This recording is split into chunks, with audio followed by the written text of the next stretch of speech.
And it's easy to get lost in a business, a career. You know, it's easy to become isolated from your family. You know, I mean, it's very easy to how many people can just come home and go, I need an hour, and then you're on your phone for 2 hours and you go, oh, where are my kids? Right. Like, right. It goes quick. Yeah. Days are long, years are short.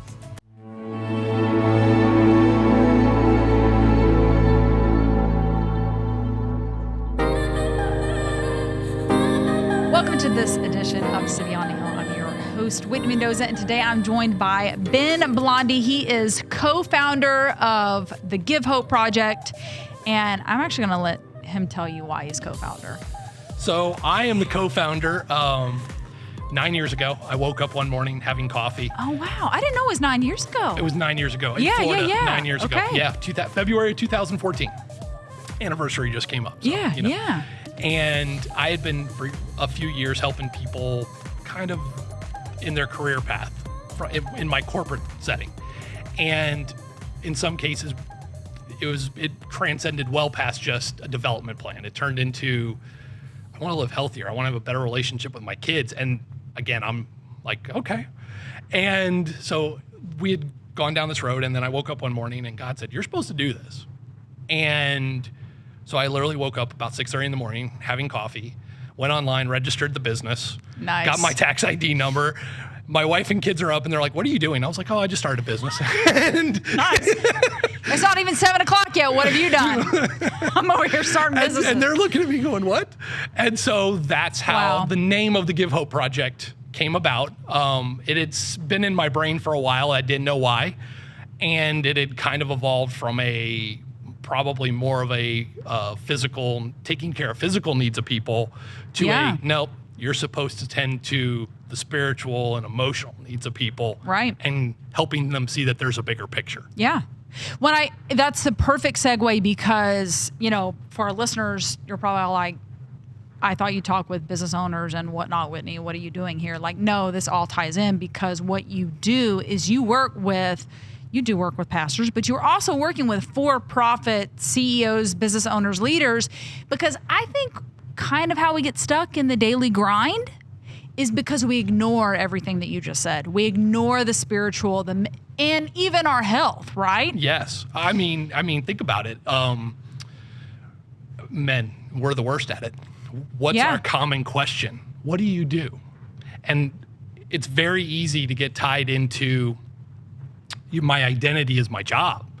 Right. Or my identity is, being a husband or a dad or a leader or what of a ministry, those are all part of your calling, but they're assignments. And if you lose that root of where your identity sits and who is Whitney, who is Ben, and what do they stand for, and why were they created, and their purpose, then you miss out on what the calling is, and then your assignments kind of become this jumbled. You allow your assignments to become your identity, for lack of a better term. Yeah, yeah. So why do you think we let that happen? And this can even, this can be a story for someone that you've worked with or maybe your own, but like because I love how you said God gave you this business to start and you essentially like woke up with excitement around it. And you're like, I'm doing this, I'm online, I'm starting this. You probably had to go get like social media handles. And then you're like over here with your website and we get all excited about it. And then we're like, oh my gosh. And I have all this other stuff to do. Like, I don't know, taxes and stuff like that. That's like due now. Where do you think, like what happens in the middle of that where we've got like this excitement, we're going to start this thing, and then we kind of get lost in the minutia of it? So there's a couple things, right? First, most people get stuck in the not starting action. They got this concept in their brain. Okay. I have this vision of something better, but I don't start because I'm either scared of change. I'm scared of what if I fail? I'm scared of what if other people think. Then there's I'm getting going because I got this idea and I'm all gung-ho, but now all these other things happen and we get lost in the details and we lose the vision. And the vision is what started. The vision is what gave you the excitement and the heart for why you're doing this. And we get lost in the what, the how, and those are all important pieces, right? You can't be a business owner or a leader and not take care of financials and taxes and making decisions in timely manners. Sure. But we get lost in that, and then that becomes the root, and we forget why we're doing what we do. And, you know, even in a corporate setting, it's very easy to go, oh, it's budget season again. Oh, it's financial review time. Oh, it's this time of season for us. And you get into this rut where you wake up and you want your day to be different, but it's not. And so it's because we lose that idea around identity and vision. Sure. I thought of 2 more questions with you saying all that, so I'm going to go backwards. Okay. So 1, how do you get unstuck then? When you're stuck, if you're in that and you're like, okay, I want this to be, because it's kind of like, you know, the definition of insanity is repeating the same thing and expecting a different result. So I will even tell you in my own life, I've had a coach that I've worked with now for a year, and I've had other people that mentored me and things like that down the line. But about a little less than a year ago, I had this person who coaches me a little bit, and she goes, Ben, you can't coach yourself out of your own stuff. So that's one thing, is find a sounding board. Okay. It doesn't have to be a coach, but find a mentor. Find someone that you can verbalize to and feel comfortable talking to. Get some time alone where it's really quiet. Turn off your devices. Turn off the distractions. And sit there in the, what did I enjoy doing when I was in 7th grade? What is my gifting and talents? Like, you know, if I look at my assignments, is there any pattern to those? Because your last 3 to 5 jobs could be an indication of what you're good at, even though you don't like it. There could be aspects of those that, like, I'm really successful at these pieces, but I hate this part. Or this is why I started my business, but I don't like hiring people, or whatever that gets in the way that drags you down. Yeah. And you have to go back to that vision in order to refresh your mind and refresh yourself, because there's, again, everyone talks about motivation, but you have to be able to get up and function when motivation's not there. Right, exactly. Well, and that continues to perpetuate, right? It's like the thing in motion stays in motion. Yes. You've got to like feed it a little bit for it to continue to feed you. Yeah. Okay, and then, because I said I was working backward on that thought, how did you know it was God's voice? Ooh. I would tell you, I mean, and this would be, again, 9 years ago, and I still go through parts of it, where I don't get still enough, right? You still have days where I got a lot going and I'm doing, and I can do this, and I need to talk to the people here. And for me, it was a moment of stillness where I had kind of turned off the brain, and I was just sitting there almost in silence in the dark, having coffee at 6:30 in the morning. And I won't tell you it was like an audible, but this is what you're supposed to go do. Like, this is how I made you, Ben, and this is who you were designed to be. When I ask that because I think so many of us hear something like that from him, and part of the block that stops us from actually getting started is the questioning of, well, did I really though? Like, did I really hear you? Because I think sometimes we view opposition as almost a thought of, well, maybe I didn't hear that correctly. We're our own worst enemies. Yeah. We put ourselves and God in boxes. And as much as we say we don't, we do. Something I heard recently is, if you're going to make decisions based on limitations, then you'll always make limited decisions. That's good. It was. I would tell you to repeat that so I could write it word for word. I'll go back and listen, because that was very good. Who do you work with? Like, who is kind of your ideal person that you would want to work with at the Give Hope Project? So honestly, again, a lot with entrepreneurs and business owners, small business owners. Yeah. But then also a lot of people who are either in a corporate setting, a work setting, and again, it could be the someone in a family of, I've been married, 15 years, and I've been in the same job for 20 years, and Ben, it just feels like there's more to life. And it doesn't mean you're going to leave your job today. It doesn't mean you may leave your job in 10 years. But again, the point is not to be tied to your business, your identity, or your job. There's bigger things out there. There's bigger world impact to be made by each of us. And part of that is also finding your community and like-minded people and being around, again, finding that sounding board of who are my people that I trust, that are on the same mission, and it doesn't mean we always agree, but True. Get unstuck from our isolation that we've created ourselves, and especially the last couple of years. Right. And understand that there's a bigger picture for all of us, and not to focus on the day-to-day of here's what's going on right now, and it's never going to get any better than this. So when a leader realizes that and they reach out to you, what's kind of like the process that you take them through to dig out of that, that hole we kind of get ourselves in? I'll have them give me some background, right? Sure. What do you do?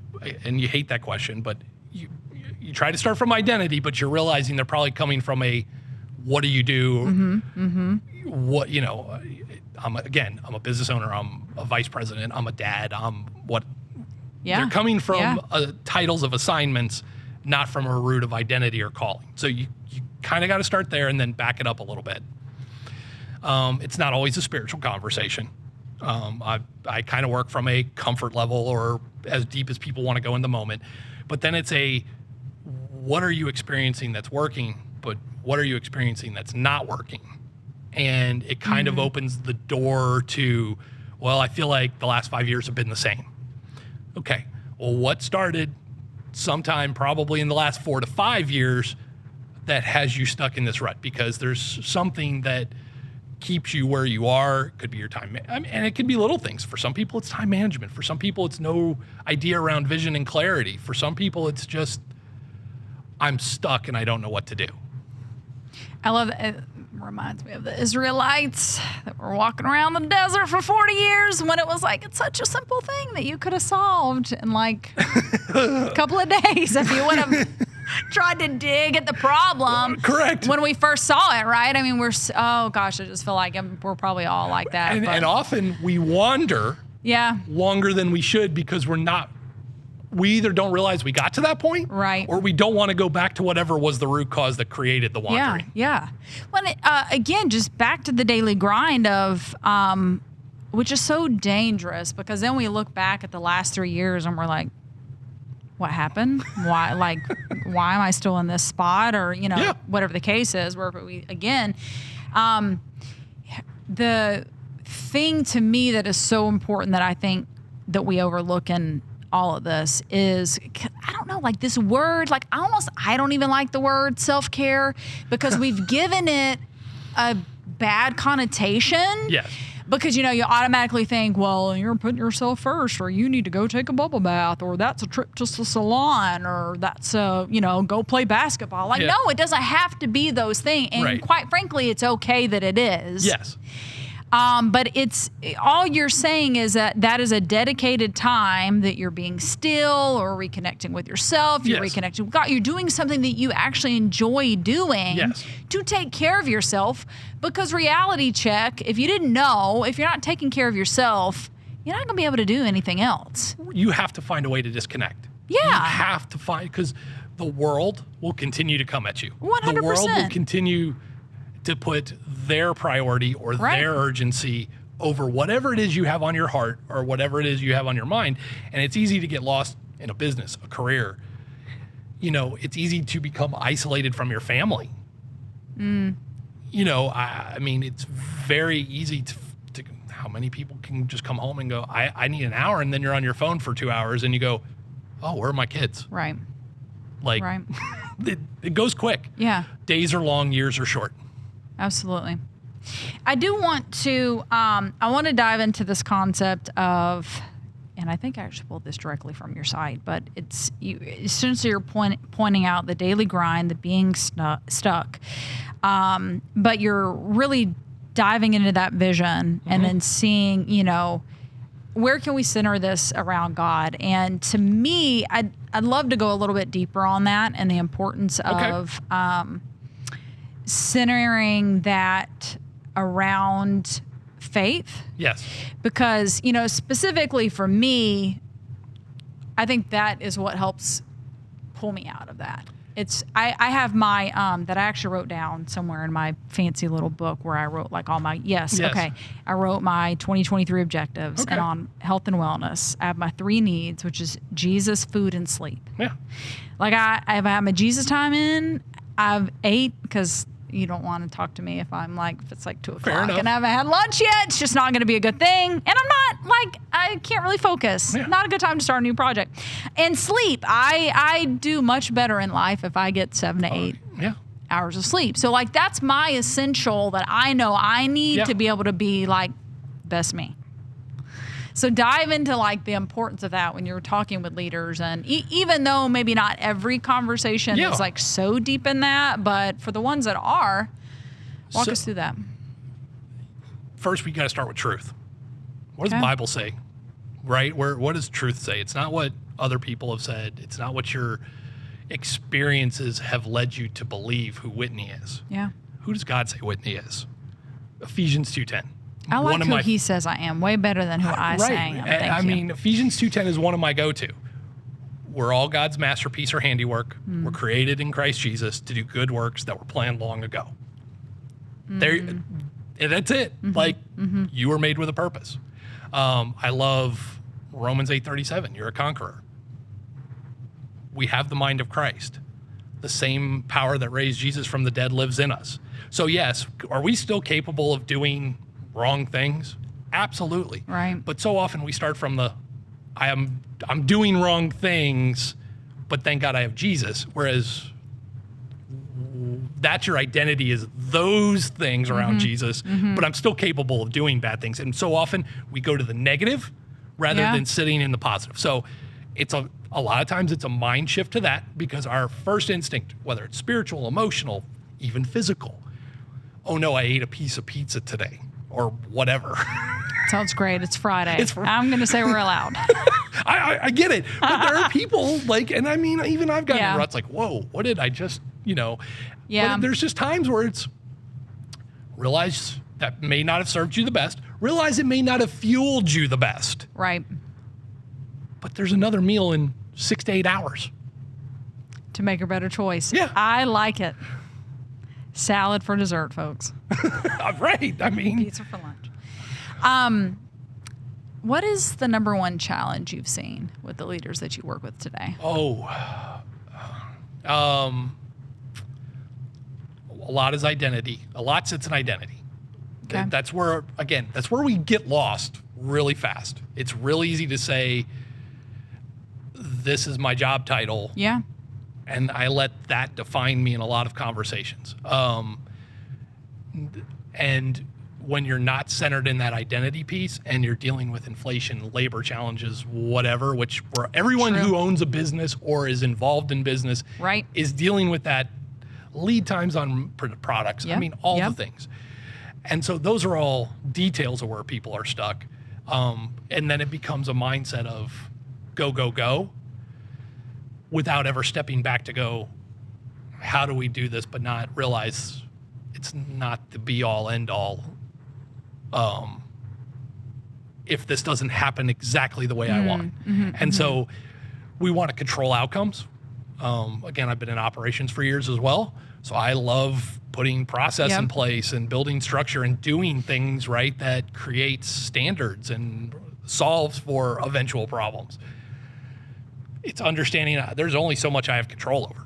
And so it's kind of a letting go. There has to be this release of what I really do have control over, which is who I am, my reaction to things, how I word things, the choices I can make around a situation. So that's where you really start to see people get stuck. We're focused on the details we can't control, when in reality we need to turn back to what choices can I make in this situation, whether it be how I phrase something, how I manage someone, how I plan for something, and just because otherwise the world will keep moving. It's going to run you over. Right.